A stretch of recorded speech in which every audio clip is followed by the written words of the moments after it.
looking at a live picture of the World Trade Center tower where, according to eyewitness Sean Murtaugh, he is a vice president of finance, an eyewitness to what he describes as a twin-engine plane or possibly a 737 passenger jet flying into the World Trade Center. It appears to be still embedded inside the building. The second plane hitting the World Trade Center. That is spectacular pictures. The crash of these two aircraft into the towers of the World Trade Center in New York appear to be an act of terrorism. That is about as frightening a scene as you will ever see. The Pentagon has been evacuated, and there's, you can see, perhaps the second tower, the front tower, the top portion of which is collapsing. Good Lord.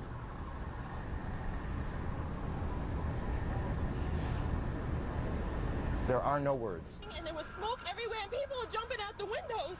Over there, they're jumping out the windows, I guess, because they're trying to save themselves. I don't know. And I don't know, everybody just doesn't know where to go. They won't let, everything is blocked off. You can't even, they're telling us to get out, but there's nowhere to go.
I just turned 8 years old. My birthday's on the 7th, so.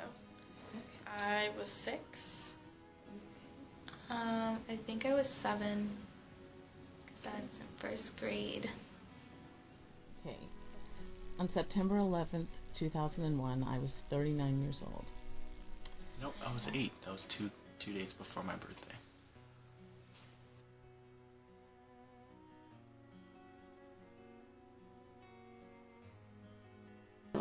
Well, at the time, I went to a Catholic school, so I was in Mass when it happened, and then as soon as we got out, they actually didn't tell us because I was only in the 3rd grade, and I found out once I got home, what had happened. I was in 4th grade in my homeroom class with Miss Stickler of Resnick Elementary School, and they showed the video of the live feed of the plane crashing into the Twin Towers.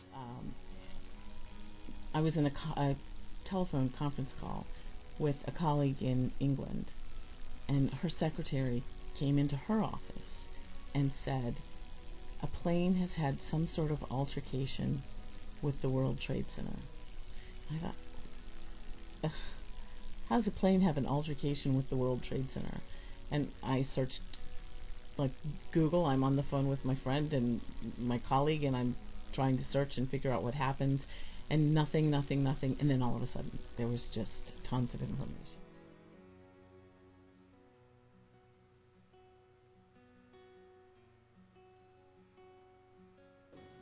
No, there was no loss of family or anything like that happened.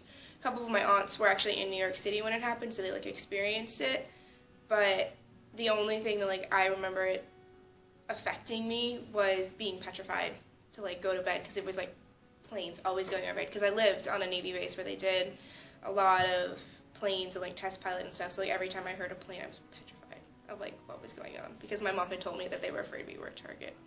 But not in my family, but I remember one of my friend's dads worked at the Pentagon at the time. And I remember we didn't find out until after the fact that he was fine, but he even, there's a daycare in the bottom of the Pentagon, and he helped escort some of the children out, which I thought was really cool. I did know a man who had to fly to San Francisco that day, and he lived about halfway between Philadelphia and Newark, and United 93, which crashed in Pennsylvania, was headed to San Francisco. And when he booked his flight, he had the choice between a flight leaving out of Philadelphia and the one leaving out of Newark. And he took the one leaving out of Philadelphia because it was $10 cheaper.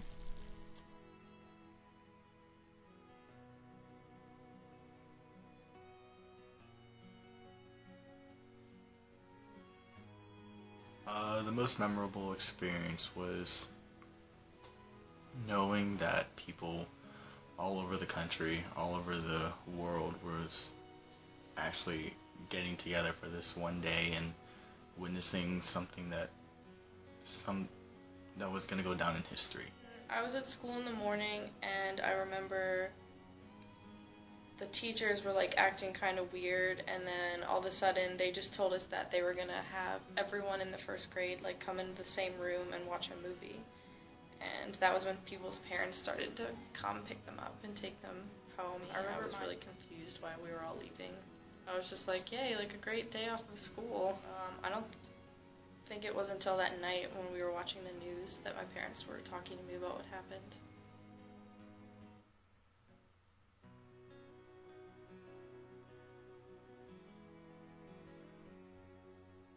At first, I was really bored because I was sitting in my homeroom class. And then when I got back and found out what had happened, I was like, okay, that's scary. Because I never really thought, like, that people would attack America just because, like, nothing really happens here. And it was just weird for me.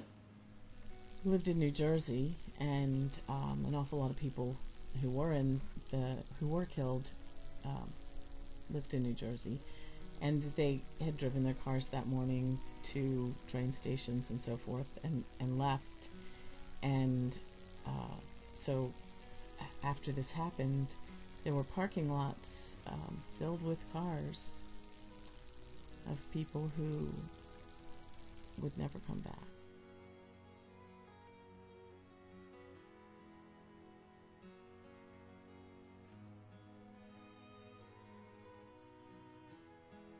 I remember watching one documentary where it was focused on all of the people that were on the plane when it was happening and how they knew something was kind of up.